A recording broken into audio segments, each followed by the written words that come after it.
સવારે ઉઠીને સીધું ચા ભાખરી કે રોટલી ખાવા જોઈએ છે તો આ વિડીયો ધ્યાનથી સાંભળજો. જો તમે કોઈ પણ પ્રકારના લાઇફસ્ટાઇલ ડિઝીઝથી તમને પ્રોબ્લેમ છે, diabetes, blood pressure, thyroid, cholesterol, વજન વધારે છે, તો સવારનો બ્રેકફાસ્ટ એ સૌથી ઇમ્પોર્ટન્ટ હોય છે.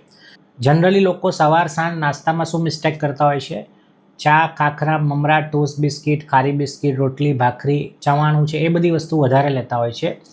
એની જગ્યાએ આપણે હેલ્ધી બ્રેકફાસ્ટ લેવો જોઈએ. તો જેવો કે પોપકોર્ન, ચના, મખાના છે, સ્મૂધીસ છે, કે કોઈ ફ્રૂટ લીધું, પલાળેલા સૂકા મેવો છે, બદામ છે, જેમ કે અખરોટ છે, આ બધા હેલ્ધી બ્રેકફાસ્ટ કહેવાય, જે તમારી ચયાપચયની ક્રિયાને એક્ટિવ કરવામાં હેલ્પ કરશે, તમારા વજન ઉતારવામાં એ ઘણી હેલ્પ કરશે. તો સવારનો નાસ્તો બહુ અગત્યનો છે. જો સવારના નાસ્તામાં આપણે મિસ્ટેક કરીશું અને ગમે એટલો સારો પછી ખોરાક લઈશું, એક્સરસાઇઝ કરી, તો જોઈએ એવું રિઝલ્ટ નહીં મળે.